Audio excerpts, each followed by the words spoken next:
ഞാനിപ്പോൾ നിൽക്കുന്നത് കൊല്ലം ജില്ലയിലെ കൊട്ടാരക്കടുത്ത് മുരാരി തന്ത്രി എന്ന ഇപ്പോൾ സോഷ്യൽ മീഡിയയിൽ പുതുതായി വന്ന ഒരു തന്ത്രിയുടെ വീട്ടിലാണ്.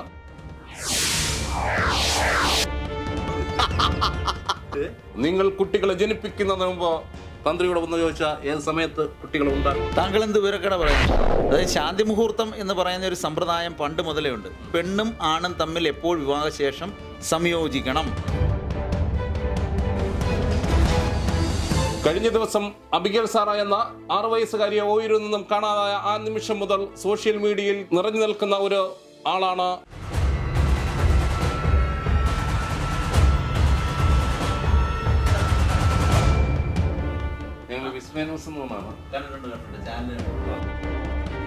താങ്കളുടെ ഫേസ്ബുക്ക് വഴി ഒരു 2024 തയ്ക്കില്ല എന്നൊക്കെ പറഞ്ഞുകൊണ്ട് താങ്കൾ തന്നെയാണല്ലോ ഈ മുരാരി തന്ത്രി. അതെ, താങ്കൾ അങ്ങനെ ഒരു പ്രവചനമാണോ? വീഡിയോ എന്താണത് ഇങ്ങനെ പറയുന്നതിന്? അതായത് ശരിക്കും ഗ്രഹഗോളങ്ങൾക്കിടയിൽ വന്ന ഒരു സ്ഥാനമാറ്റം, അതോടൊപ്പം ചന്ദ്രന്റെ പുറത്തു വന്ന ഒരു വലയം, അത് താങ്കളാണോ ഉണ്ടാക്കിയത്?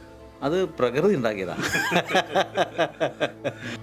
ഈ ലോകം ഇല്ലാതാകുമെന്നാണ് അതിന്റെ ലോകം ഇല്ലാതാവും എന്നല്ല അതിന്റെ അർത്ഥം. എന്ന് വെച്ചാൽ പ്രകൃതി തന്നെ നമ്മളെ വിഴുങ്ങുന്ന ഒരവസ്ഥയിലേക്ക് മാറും. അപ്പൊ പിന്നെ ലോകം ഉണ്ടായിട്ട് കാര്യമില്ലല്ലോ. താങ്കൾക്ക് വേറെ പ്രശ്നമൊന്നുമില്ലല്ലോ? ഇല്ല, ഇതുവരെ കുഴപ്പമൊന്നുമില്ല, ഒന്നുമില്ല. ശരി, ഇവിടെ ഇപ്പൊ മുരാരി തന്ത്രി എന്ന് പറയുന്നത് താങ്കൾ ഇവിടെ എങ്ങനെയുള്ള ആൾക്കാരാണ് വരുന്നത്? എല്ലാ തരത്തിലുള്ള ആൾക്കാർ, എല്ലാ തരത്തിലുള്ള എല്ലാ ജാതിയിലും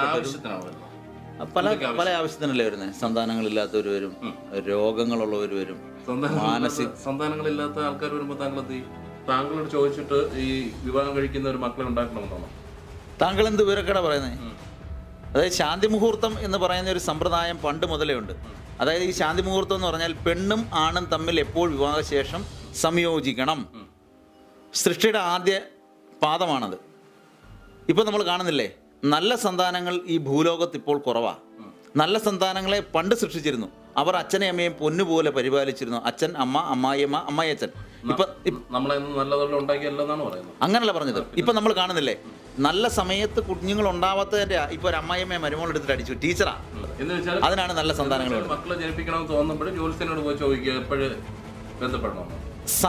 സമയത്തിനാണ് പ്രാധാന്യം. അങ്ങനെയാണോ? അങ്ങനെ ഞാൻ പറഞ്ഞില്ല. നിങ്ങൾ സൃഷ്ടിക്ക് തുടങ്ങുന്ന സമയത്ത്, അതായത് നിങ്ങളുടെ പുതിയ അടുത്ത തലമുറയെ നിങ്ങൾ ഉൽപ്പാദിപ്പിക്കുന്ന സമയത്ത് ഒരു ജ്യോത്സ്യനെ കണ്ടേക്കാം.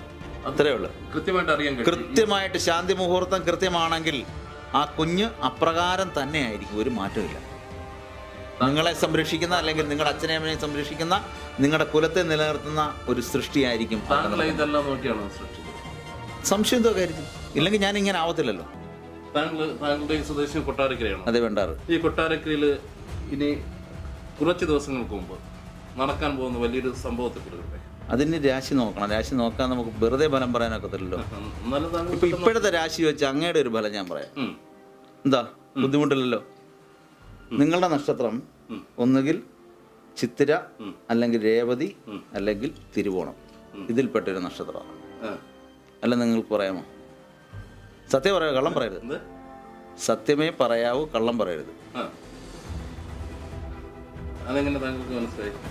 താങ്കളുടെ ലക്ഷണം അതാ.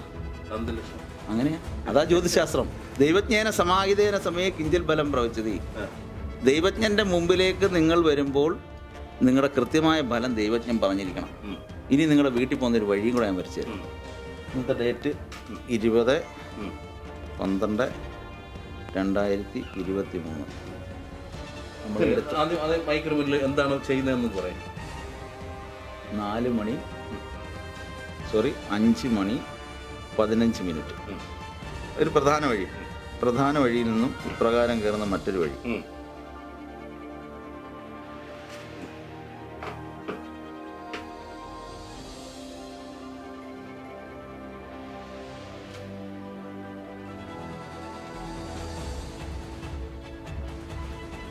ഇങ്ങനെയാണോ താങ്കളുടെ വീട്ടിൽ പോകുന്ന വഴി? തെറ്റുണ്ടോ ഈ വരച്ചു തരുന്നത്? തെറ്റുണ്ടോ? ക്യാമറമാൻ തെറ്റുണ്ടോ? കറക്റ്റാണോ? അംഗീകരിക്കാത്ത ഒരാളുടെ കാര്യം പറഞ്ഞിട്ട് അയാൾ പറയും ഇത് തെറ്റാണ്. ഇപ്പൊ അങ്ങ് പറഞ്ഞു ഇദ്ദേഹത്തിന്റെ വീട്ടിൽ പോകുന്നത് ശരിയാണ്, ഇദ്ദേഹം വേണേൽ പറയും ഇത് തെറ്റാണ്. എനിക്ക് അങ്ങനെ അറിയത്തില്ലല്ലോ. വിസ്മയ ന്യൂസ് എന്ന് പറയുന്ന ചാനൽ ഞാൻ കണ്ടിട്ടുണ്ട്. പേരെന്തായിരുന്നു വിസ്മയ ന്യൂസിലെ രജിത് കാരി. രജിത്തിന്റെ വീട് എനിക്കറിയത്തില്ല. രജിത്തിനെ പോലും പരിചയപ്പെടുന്ന ഇപ്പോഴല്ലേ. ഇതാണ് ജ്യോതിഷം എന്ന് പറഞ്ഞ യഥാർത്ഥ സത്യം. അതിപ്പോ താങ്കൾക്ക് എന്റെ വീട് അറിയാമായിരിക്കും, അല്ലെന്നുണ്ടെങ്കിൽ ആരോടെങ്കിലും അന്വേഷിക്കാമല്ലോ. അങ്ങ് വരുമെന്ന് പറഞ്ഞ് ഞാൻ അന്വേഷിച്ചില്ലല്ലോ. അല്ല, താങ്കളെ ഞാൻ വിളിച്ചിട്ടില്ല വന്നു. വിളിച്ചിട്ട് വന്ന് എത്ര നേരമായി വിളിച്ചിട്ട്? അല്ല, താങ്കളെ ഞാൻ വിളിച്ചിട്ടുമ്പോൾ താങ്കൾക്ക് ഏകദേശം ഒന്ന് അന്വേഷിക്കാമല്ലോ. അതൊരു കുതർക്കമായി പോയോ? അല്ല, അപ്പൊ ഈ വരച്ചു വെച്ചിരിക്കുന്നവരടുത്തൊക്കെ ഒന്ന് വിളിച്ചു ചോദിക്കോട്ടെ. ഓരോരുത്തർക്കും പോയിട്ട് പോകുന്ന വഴി വരച്ചിട്ടുണ്ട് ഇവിടെ എൻ്റെ അടുത്ത് വന്നിട്ടുള്ള. ഞാൻ ഇവിടെ നിന്ന് വരയ്ക്കുന്നതാ. താങ്കൾ അന്വേഷിച്ചാണ്? ഇല്ല, വീണ്ടും അറിയത്തില്ലല്ലോ. വീണ്ടും നിങ്ങൾ വന്നില്ലല്ലോ ആ സമയത്ത്. അന്വേഷിക്കാതെ കൃത്യമായി പറയാൻ താങ്കൾ വേറൊരാളെ കൊണ്ടൊരു താങ്കൾക്ക് ദിവ്യശക്തിയല്ല, ഇത് ജ്യോതിഷമാണ്, കണക്കൂട്ടല്ല. ഇത് കണക്കാ, ശാസ്ത്രമായത്. അങ്ങ് മറ്റൊരാളെ കൊണ്ടുവരൂ.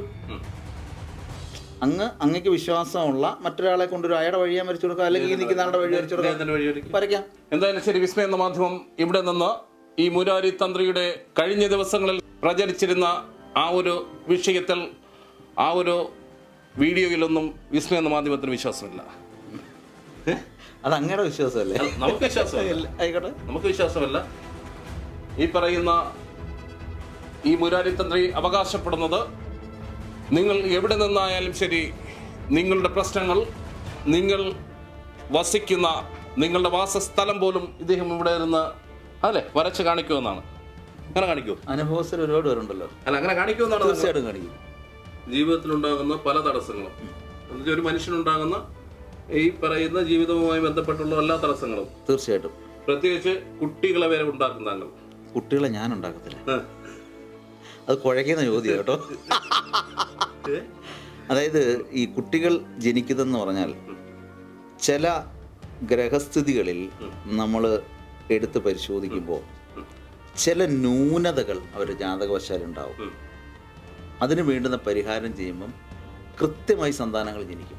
യാതൊരു തർക്കമില്ലാത്ത ഒരു ട്രീറ്റ്മെന്റും ഉണ്ടാവില്ല. അപ്പം ഞാൻ ചോദിച്ചോട്ടെ, ഇത് കൃത്യമായി നമ്മുടെ പ്രേക്ഷകർ മനസ്സിലാക്കുക. നിങ്ങൾ വിവാഹം കഴിച്ച, നിങ്ങൾ കുട്ടികളെ ജനിപ്പിക്കുന്നതിന് മുമ്പ് തന്ത്രിയോട് ഒന്ന് ചോദിച്ചാൽ ഏത് സമയത്ത് കുട്ടികളെ ഉണ്ടാക്കും? തീർച്ചയായും, തീർച്ചയായിട്ടും അങ്ങനെ ചോദിക്കാറുണ്ടായിരിക്കും. എത്രയോ പേര് ഒരുപാട് കാര്യങ്ങൾ അല്ലേ ചോദിക്കണമെന്നുണ്ടായിരുന്നു. പക്ഷേ തന്ത്രി എന്തൊക്കെ പറഞ്ഞു? തന്ത്രി വലിയ സംഭവമാണെന്ന് പറഞ്ഞു അല്ലേ? സംഭവം നല്ല പറഞ്ഞു. ഒന്നുമില്ല, ഒരിക്കലില്ല. ഞാൻ സാധാരണ ഒരു മനുഷ്യൻ. ഞാൻ ഓട്ടോറിക്ഷ ഓടിച്ചിട്ടുണ്ടെന്ന ആളാന്നേ. അവന് വലിയൊരു സംഭവമായിട്ട് മാറുന്നത് എങ്ങനെയാ? കൊട്ടാരക്കര സ്റ്റാൻഡില് ഓട്ടോറിക്ഷ ഓടിച്ചിട്ടുണ്ടെന്ന ഒരു വ്യക്തിയാണ് ഞാൻ. ശരി, താങ്കൾ പെട്ടെന്ന് തന്ത്രി ആയതാണോ? അല്ല, എങ്ങനെയാണ്? കുട്ടിക്കാലം മുതലേ കൃത്യമായി പൂർവികരിൽ നിന്നും കിട്ടിയ സിദ്ധി എന്ന് തന്നെ വേണം പറയാൻ. അല്ലാതെ ഈ അബിഗേൽ സാറെ കാണാതായ അന്ന് മുതൽ താങ്കൾ തന്ത്രി ആയതല്ല? അല്ലല്ല, എനിക്ക് 25 വർഷമായി കടക്കൽ ഓഫീസൊക്കെ. ഇത് തന്നെ ഏതാണ്ട് 20 വർഷത്തിന് മേളായി ഈ ഉണ്ടാക്കിയിരിക്കുന്നത്. അപ്പോൾ ഇപ്പം പുതുതായിട്ട് പൊട്ടിമുളച്ച ഒരാളല്ലേ. ഓക്കെ, കഴിഞ്ഞ ദിവസം അബിഗേൽ സാറ എന്ന 6 വയസ്സുകാരിയെ ഓയൂരിൽ നിന്നും കാണാതായ ആ നിമിഷം മുതൽ സോഷ്യൽ മീഡിയയിൽ നിറഞ്ഞു നിൽക്കുന്ന ഒരു ആളാണ് മുരാരി തന്ത്രി. അദ്ദേഹത്തിൻ്റെ പ്രവചനം മൂലമാണ് ഈ പെൺകുട്ടിയെ തട്ടിക്കൊണ്ടുപോയവരെയും പെൺകുട്ടിയെയും തിരിച്ചു കിട്ടിയത് എന്ന് വിശ്വസിക്കുന്നവരും ഉണ്ട് ഇക്കൂട്ടത്തിൽ. എന്തായാലും ശരി, ഇപ്പോൾ മുരാരി തന്ത്രി പറയുന്ന ഒരു വിഷയം, നിങ്ങൾ വിവാഹം കഴിച്ച ജീവിക്കുവാൻ തുടങ്ങുന്ന ദമ്പതികളാണ് എങ്കിൽ നിങ്ങൾ മക്കളെ ജനിപ്പിക്കുന്നതിന് മുമ്പ് മുരാരി തന്ത്രിയുടെ അനുവാദം വാങ്ങണം അല്ലേ? നല്ല കുട്ടികൾ ഉണ്ടാകാൻ എന്നാണ്, ഭാഗ്യം നിറഞ്ഞ കുട്ടികൾ ഉണ്ടാകാൻ എന്നാണ്. ക്യാമറമാൻ സം ഫോക്കസ് മാനൊപ്പം രജിത് കാര്യത്തിൽ വിസ്മയ ന്യൂസ്.